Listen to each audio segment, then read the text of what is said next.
episódio do podcast Casos de Júri. Eu, Vinícius Vargas, advogado, junto com o meu amigo e colega Marcos Hauser. E hoje, conforme prometido,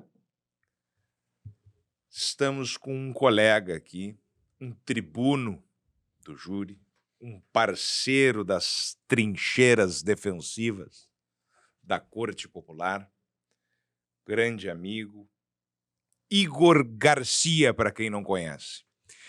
Igor, para mais ou menos ir entendendo a dinâmica aqui, nós estamos aqui para fazer aquilo que a gente faz toda vez que nos reunimos, que é contar sobre júris. É ou não é, Marcos? Exatamente.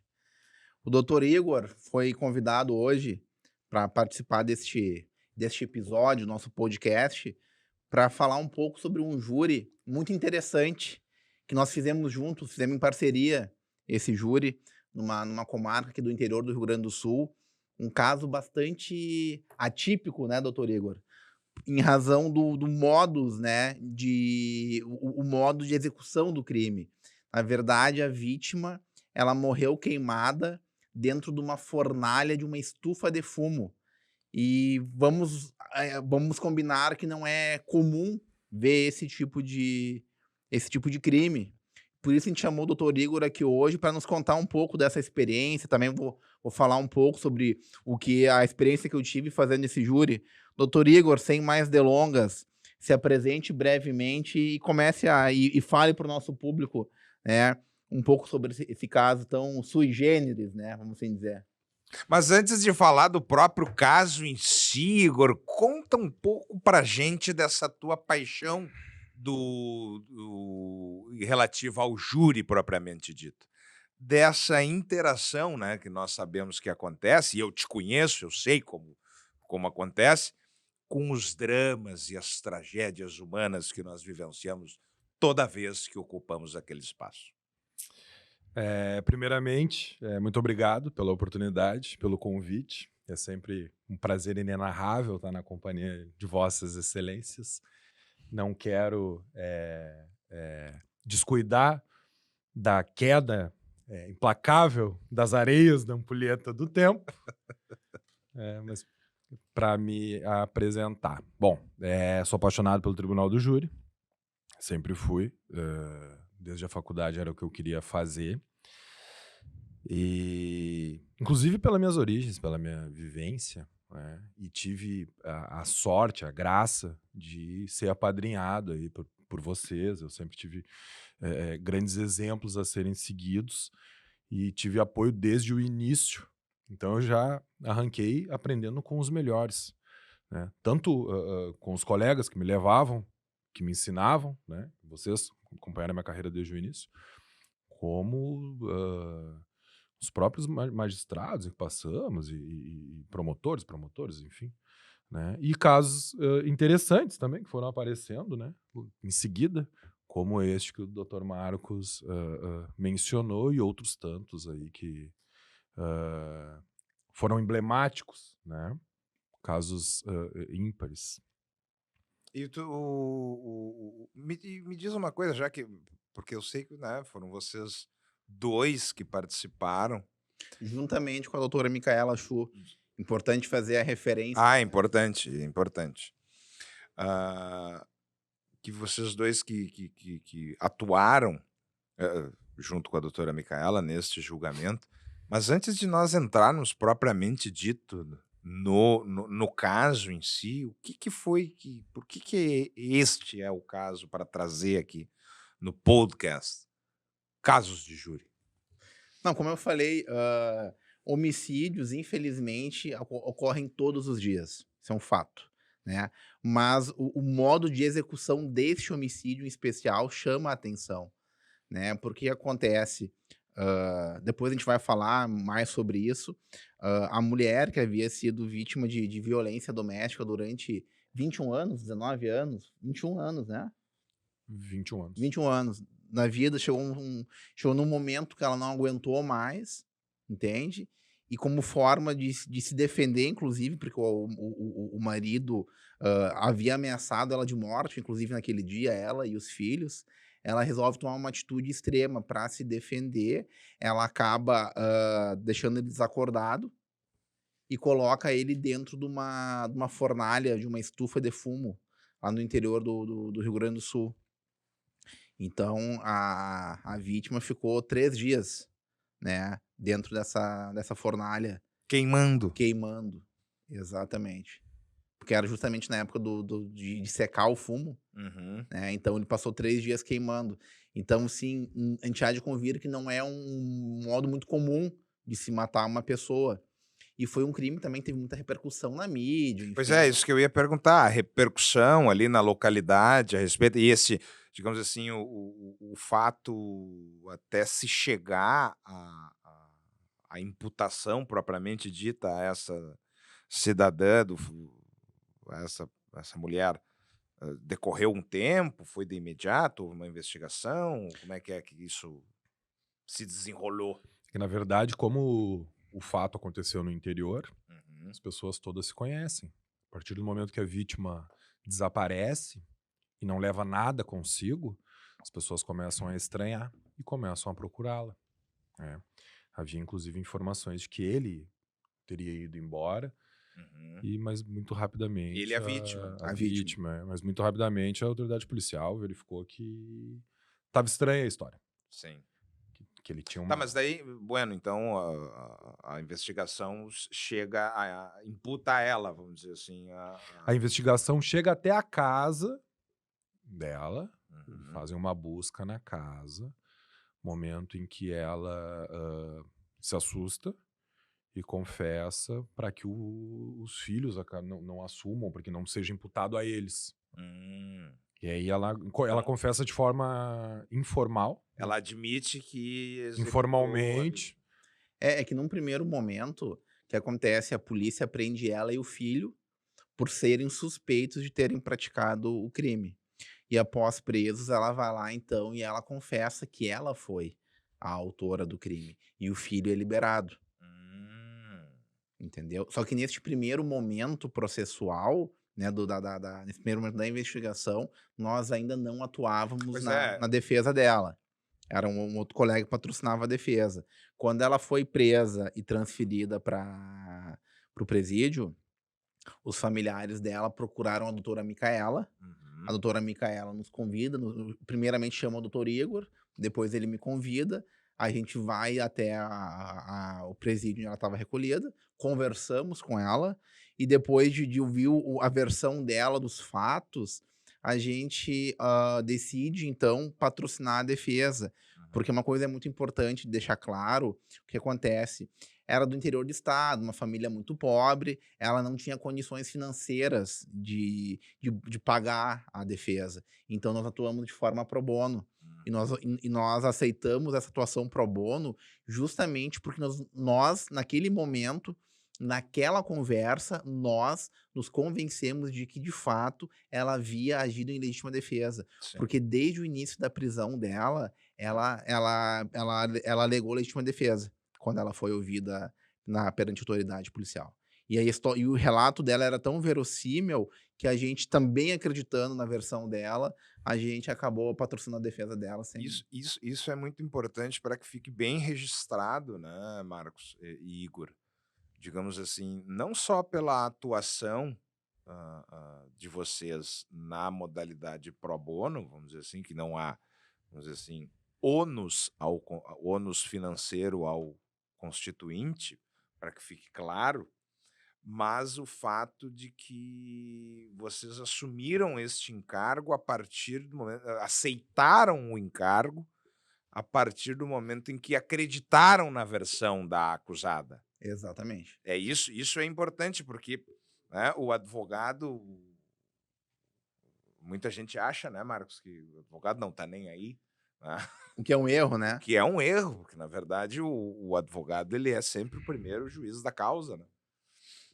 Então ele assim, Verdade. né, quando o cliente o procura, né, Marcos Igor, ele já faz um juízo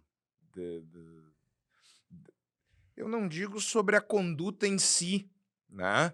Mas eu acredito, e eu tenho isso para mim, que o advogado ele já faz um juízo acerca da tese, acerca da viabilidade da tese defensiva a ser sustentada, a ser construída, enfim. Né? Então esse pelo menos é o juízo que eu, não sobre a conduta em si, mas sim sobre vamos dizer assim, sobre o potencial êxito da tese a ser explanada, né? Eu acho que os colegas hão de concordar comigo que atuemos mais ou menos desta maneira. Inclusive, esse caso é tão interessante porque, que nem eu falei, num primeiro momento ela vai lá, confessa e alega legítima defesa. Tese pessoal da acusada. O doutor Igor e eu e a doutora Micaela, nós conversamos, enfim, e entendemos que por estratégia, seria melhor fazer o seguinte: na primeira fase do processo, que é a fase do sumário da E culpa, vocês já ingressam no sim, processo na primeira na fase. primeira Não fase, sim. pegam só o plenário Não do pegamos, júri. não. Depois que ela vai presa, ela dá esse depoimento, a gente assume. Quando ela vai presa, a gente assume. Então, o depoimento na fase policial ela já havia dado. Tá, A gente entra num segundo momento, quando é oferecida a denúncia contra ela. tá. Então Antes, eu acho, ainda, né? É um pouco antes, No oferecimento da no denúncia. oferecimento da denúncia. Então vocês têm condições já tava de acompanhar o sumário. É a Exatamente, primeira fase. exatamente. E qual foi a nossa estratégia? Era inevitável que aquele caso fosse a júri. Isso era algo. Submetido a júri. E seria impossível, naquele caso concreto, uma sentença de impronúncia, não teria como. Apesar da tese de legítima, evidentemente que o magistrado iria submeter essa decisão ao conselho de sentença. Até por competência, né, constitucional, que é do Conselho de Sentença analisar se é legítima ou não. Se é, E o que acontece? E aí entra um pouco a questão da prova técnica, porque o que acontece? Depois de 3 Sim, dias... mas antes disso, Marcos, bom, vocês acompanharam a instrução, então. Sim, acompanhamos a instrução. Tá. E o que acontece? A prova técnica, o laudo pericial, ele não determinava se aqueles restos encontrados dentro do forno pertenciam à vítima. O laudo apenas dizia que eram restos de ossos humanos. Ponto. Uhum. Não podendo dizer a quem pertenceriam aqueles restos mortais, em razão de que já não havia mais osso. DNA. Um osso, mano. É um pedaço de um osso. Pedacinho de osso. Pedaço de Um osso. pedacinho só. Sim, porque 3 dias queimando uma fornalha. Queimou durante 3 3 dias. 3 dias queimando. E a perícia detectou um pedacinho de osso Eles humano.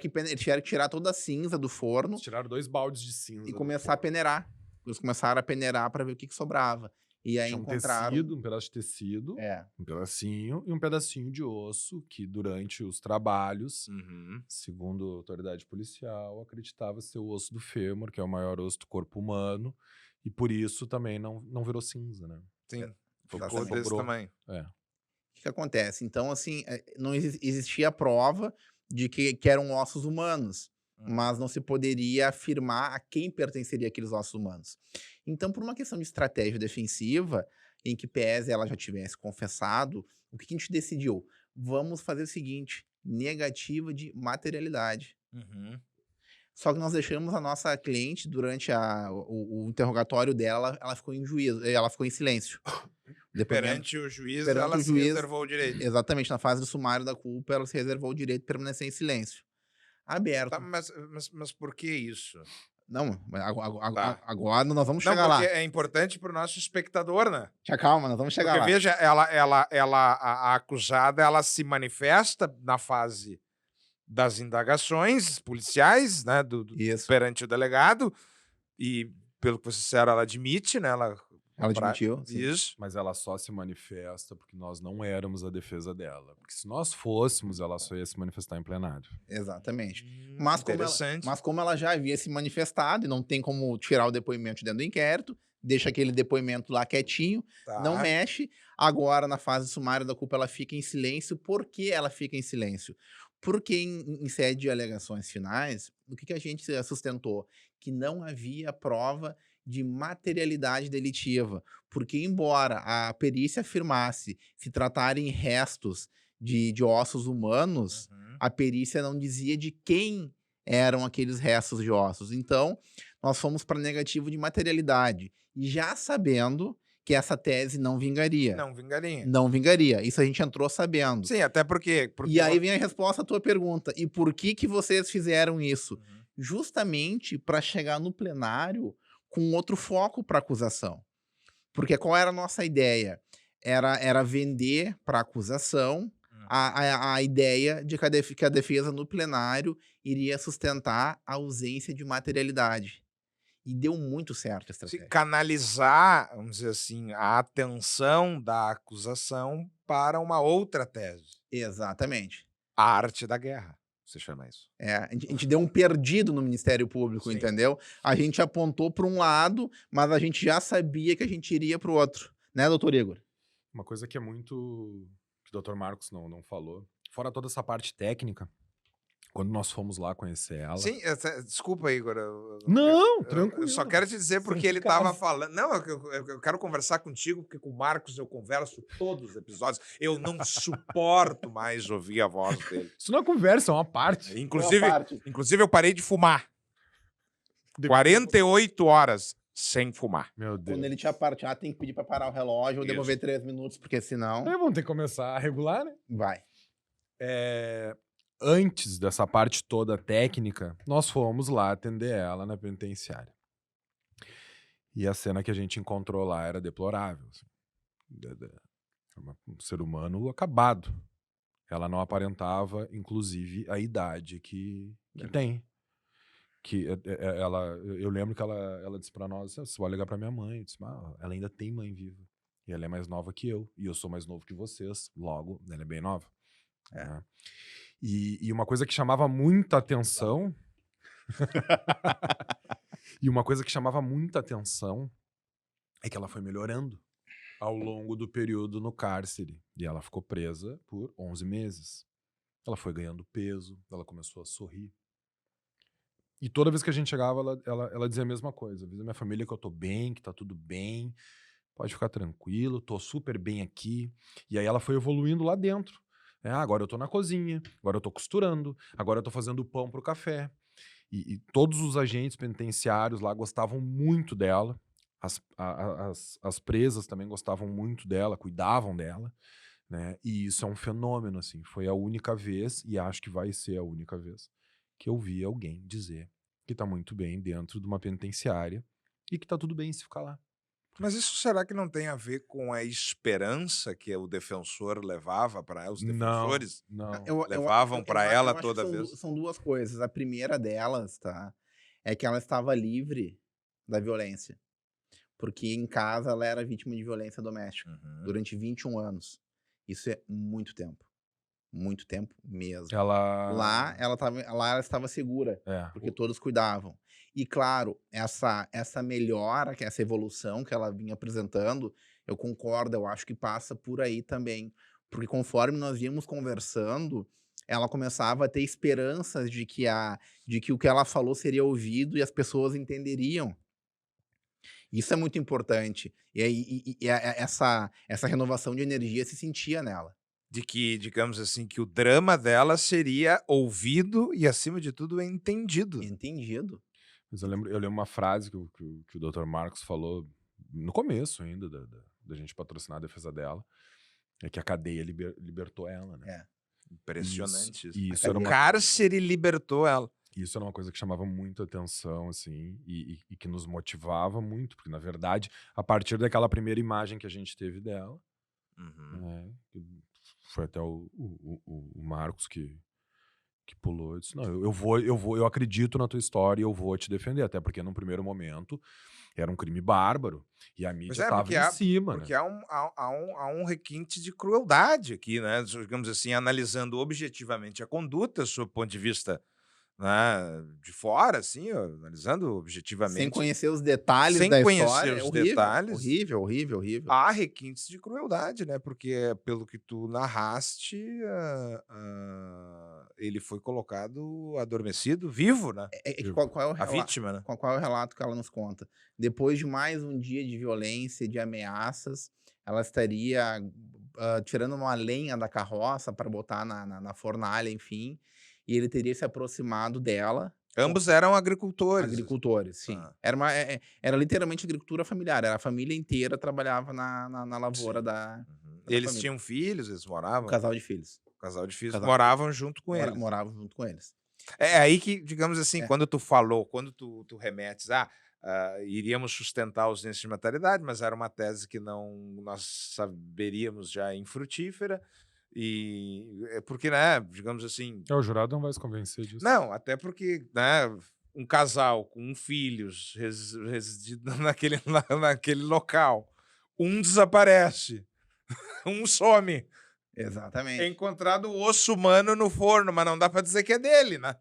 Mas Mas também não dá pra dizer que não é, né? de quem é, né? Mas de quem vai ser, então. Quem mais tá faltando na Isso, família? exatamente. E aí o que acontece? Aí ela relata que ele teria se aproximado dela, armado com uma faca, teria... Tá, mas antes disso, Marcos, porque daí Pede pra vocês regular, já pede pra estão chegando no júri. Pede pra regular. Vocês já estão chegando no júri. Eu quero saber dessa repercussão que vocês falaram, houve repercussão na mídia, é isso? No primeiro momento, a repercussão é extremamente Sim. negativa. Saiu em tudo que foi jornal na época. Sim, a gente deu entrevista pra mídia impressa, a gente deu entrevista pra mídia falada.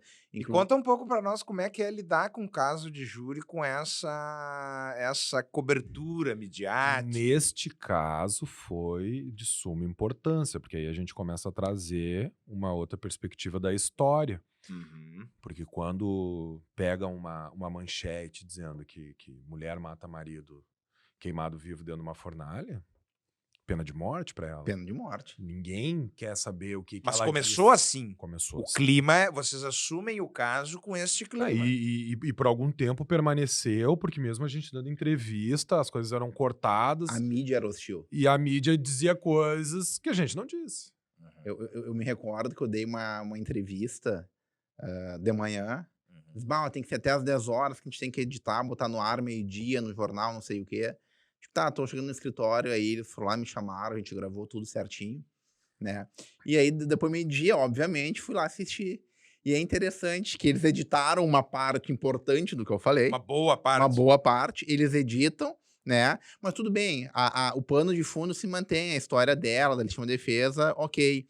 E aí, quando termina a reportagem, o apresentador, né, que hoje já não está mais entre nós, ele termina, ele arremata da seguinte forma: isso é conversinha de advogado e tal, essa conversinha aí não me convence, ela matou e tem que ser presa. Pô, o cara foi lá e deu a opinião dele, sabe? Incitando o público contra a acusada, sem que ele conhecesse os detalhes. E se ele tivesse lido o processo, olhado as provas... Ele não fazia a mínima ideia do que realmente tinha acontecido. Mas é o que vende, é isso, né? É o sangue pingando. E acho que ele nem queria saber o que aconteceu. Sim.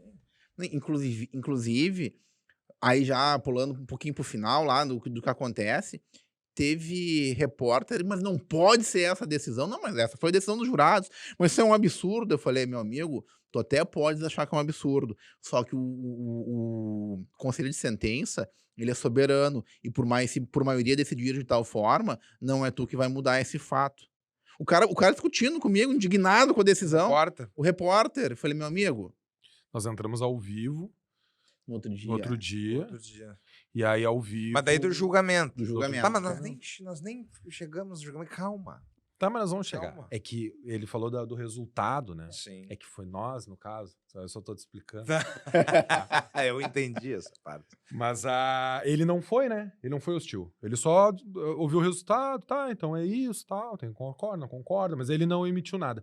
A mídia local e a mídia escrita foram bem imparciais, assim. Não emitiram opinião. Eles perguntaram, ouviram, perguntaram a nossa conclusão daquilo e ponto. Mas teve algumas mídias que foram bem estressantes, assim.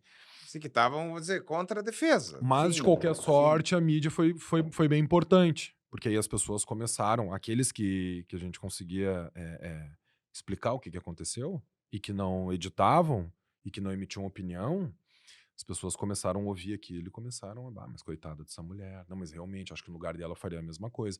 Tanto é que na cidade, quando nós chegávamos lá enfim, para audiência, pro próprio plenário, As pessoas nos desejavam sorte, né? E tomara que dê certo, coitada dessa mulher, porque viram na mídia local, né? E na mídia escrita também, né? Era exatamente o que a gente mandava, eles publicavam. Com exceção de, né, Alguns telejornais. Vamos dizer. que É, aí eles é. vinham, eles Populistas. Eles É. questionavam, inclusive, questionaram o porquê do filho não responder junto, né? Primeiro elogiavam a polícia, elogiavam o Ministério Público pelo excelente trabalho em denunciar, em processar, em manter presa. E daqui a pouco já disse, mas não sei não, deviam ter prendido ele também. Mas se os caras fizeram um excelente trabalho, tu não tem que questionar isso aí. Sim. Escolhe um lado. Vocês nem Não sabe. De fato, não havia nada que apontasse pro menino, entendeu? Sim. Nada. Não Mas fazia daí, sentido. sim, aí, bueno, vocês, conforme narrado, seguiram essa tese, pelo menos durante um pedaço do processo, Todo da processo ausência foi. de materialidade, e aí, então, nós temos o júri. Sim, ela foi pronunciada conforme Isso. já era esperado desde o início. Nós também optamos por não fazer recurso, Não recorreram não dessa recorremos, decisão. justamente para que o plenário fosse marcado o mais breve possível, Uhum. porque nós tínhamos muita esperança, até mesmo convicção, de que ela seria absolvida. E, inclusive, quando nós estávamos nos dirigindo até a comarca, onde seria realizado o júri, eu ainda viro para o Igor e digo, vamos ganhar de 4-3. Ainda falei, tamanha era a convicção. E talvez para outros fosse um júri perdido. Sim. Fosse um júri perdido. E para outros um júri ganho. Para outros um júri ganho. E foi muito interessante que na ida para a comarca... Isso no deslocamento de vocês. No deslocamento. A ida. No caminho, nós paramos na penitenciária onde ela estava presa para conversar com ela. Uhum. E nós conversamos com ela, enfim, ela estava bastante esperançosa e tal. Ela se percebia, assim, no semblante dela que ela tinha fé de que ia dar certo. Uhum. E aconteceu um outro detalhe, um outro fato muito importante, que também nunca tinha me acontecido, e eu acho que nunca mais vai acontecer. Quando a gente se identificou, enfim, conversou com ela no parlatório, e quando nós voltamos, nos entregaram o documento de identidade, uma das policiais penais falou assim para mim, doutores, absolvam essa mulher, tirem ela daqui, porque isso aqui não é o lugar para ela. Uma das policiais do presídio. Sim, uma das policiais penais. Eu fiquei sem reação, porque eu nunca esperava uma manifestação dessa vindo justamente das pessoas que têm como responsabilidade custodiar os presos. Pois é, mas aí que tá, digamos assim, o Igor relata de cada vez que fazia as audiências, de receber, vamos dizer assim, Recebemos apoio, tudo. receber apoio, boa sorte, que dê tudo certo. Sim. Agora recebe também essa mensagem de uma das responsáveis por custodiar esta acusada. Né? E aí me diz como é que é a pressão sobre o advogado. Ele não fica... Parece que a responsabilidade... Claro, a responsabilidade ali ela é enorme, gigantesca. Mas é agora. O Marcos estava bem impressionado. E eu estava muito Mas confiante. nesse caso específico... Neste caso específico. Ele estava bem impressionado. Até que ele falou no 4-3, que a gente sabe que é um resultado cruel na hora de contar ali. A gente quase infarta. Quase infarta. Mas eu fui muito confiante, assim. Eu tinha certeza que ia dar, e eu disse isso pra todo mundo. Sim. Eu achava que dava, mas não, ele achava que era uma barbada. Eu falei, não, de barbada não, a gente não vai levar. Eu achava que ia ser de lavada. Não, eu falei, não, isso aí vai ser apertado, porque se por um lado tem a história dela que comove qualquer um, por outro lado tem a questão da forma com que o crime foi cometido. Modo de execução. Exatamente. Porque uma coisa é o seguinte, enchi o saco do cara, dei uma facada e matei, enfim. Sim, que é algo, né... mais corriqueiro, assim. E digamos que é algo, digamos assim, que é o crime no ímpeto, né? O ímpeto, exatamente. Que é o delito cometido, o homicídio cometido no ímpeto, de imediato, na hora, durante uma discussão, enfim, que não é o caso. É que acontece no caso. Aí voltando àquilo que eu estava falando antes, o que ela relatou? Né? E esse foi o relato que ela. Bom, mas voltando um pouquinho ainda. Fomos para o júri. A princípio, a nossa tese era negativa materialidade. MP vem reto. dizendo que tem materialidade, que tem prova, e ele Pois é, mostrava o mas, aí que laudo. tá, mas antes dos debates, então, nós temos aí. Vocês instruíram em plenário? Tivemos instrução, sim. Tá. Foram ouvidas plenário, várias testemunhas, policiais, delegado. delegado, enfim, delegada, né? Tá, Delegada. mas e a questão dessa questão familiar aí, desse contexto de violência A filha foi ouvida. A filha do foi casal. ouvida? Mas isso já, e daí, digamos, esses elementos de informação a respeito deste contexto de violência já tinha desde antes. Já tinha desde antes. Ah, sim. vocês já Na fase, introduziram. na fase do sumário da culpa já havia esse indicativo. Sim, já introduziram isso já desde da instrução Aliás, anterior. tem uma testemunha da acusação. Tem uma testemunha da acusação que nos traz uma informação que até então nós não tínhamos. Uhum. Ele era o dono de um bolicho lá onde Nas proximidades. ali. onde a vítima costumava frequentar. E essa testemunha fala, não, ele não gostava de trabalhar, ele botava a família para trabalhar e não trabalhava. Vinha aqui, só queria beber, encher a cara, puxava briga com todo mundo. E saía daqui ainda dizendo que ia chegar em casa e ia botar ordem em casa. E que no dia ele tava com uma faca, ele já tinha tomado acho que 2 fardos de cerveja, de Isso. manhã cedo já. Uhum. E aí ele sai meio alterado desse lugar e diz que hoje vou chegar em casa, vou botar a mulher pra rua. Então, digamos assim, vocês estavam traçando o perfil, a estratégia aqui, nós falamos em estratégia, Na verdade, esse perfil traçando perfis, tanto da vítima quanto da acusada. Exatamente. que na verdade na verdade assim, as melhores testemunhas quem arrolou foi a acusação. Foi. Que aí demonstra tudo isso. E aí quando chega nos trabalhos e começa a instrução em plenário, né? E aí ela confessa, Ela admite. Ela admite. ela show. confessa e ela é tão verdadeira, porque assim, ninguém viu nada, não tinha no corpo. Ela poderia dizer que e essa pergunta foi feita para ela, né? Ela era a única testemunha. Quando ele caiu, tu acreditou que ele estava morto? Não, sabia que ele estava vivo. Então, tipo, ela admite que colocou ele dentro do forno vivo. Vivo, digamos. Ela poderia dizer, pensei que morreu. Sim. Porque ela, digamos, admite pelo menos uma qualificadora do crime de homicídio, que é o emprego de fogo, Qual é o relato dela? modalidade cruel.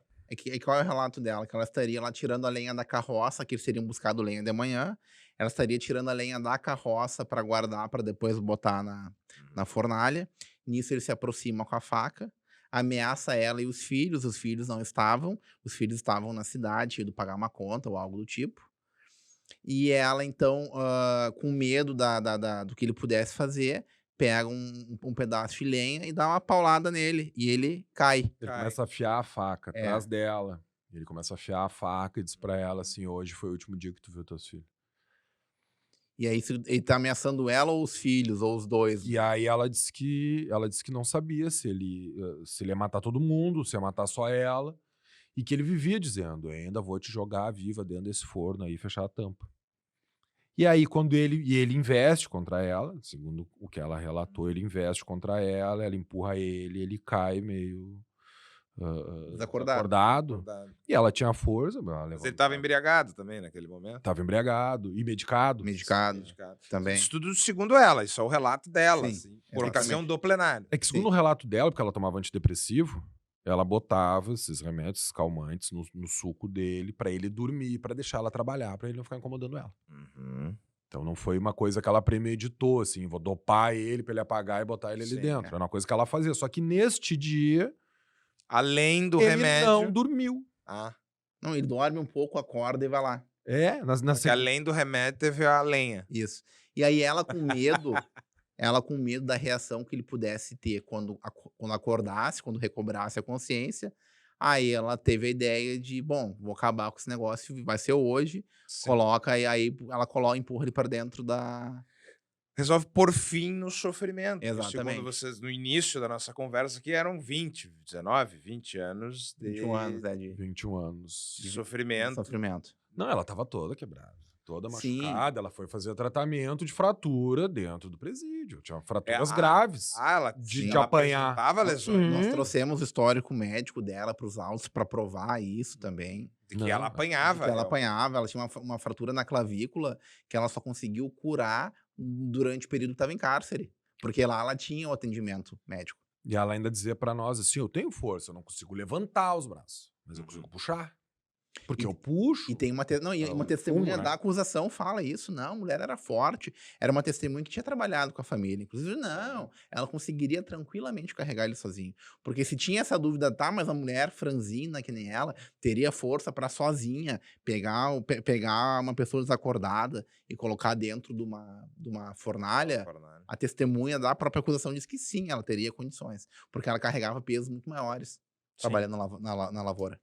Teve essa, porque havia essa suspeita em relação a um colaborador. Isso, junto exatamente. Em que pese ninguém teria sido, em que pese ninguém foi denunciado, né, juntamente com ela.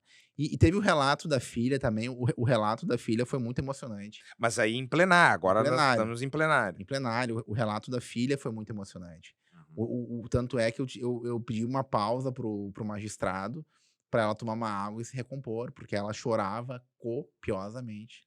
Foi muito triste. Muito triste. Os jurados, tinha alguns, tu tinha a impressão que eles iam chorar junto com a menina. Estavam visivelmente emocionados. Eu quase chorei junto Digamos com a assim, o ambiente, o próprio salão do júri ficou tomado de emoção. É muito triste, porque eram pessoas que tinham uma vida muito sofrida e eram e são pessoas maravilhosas. E era notório isso.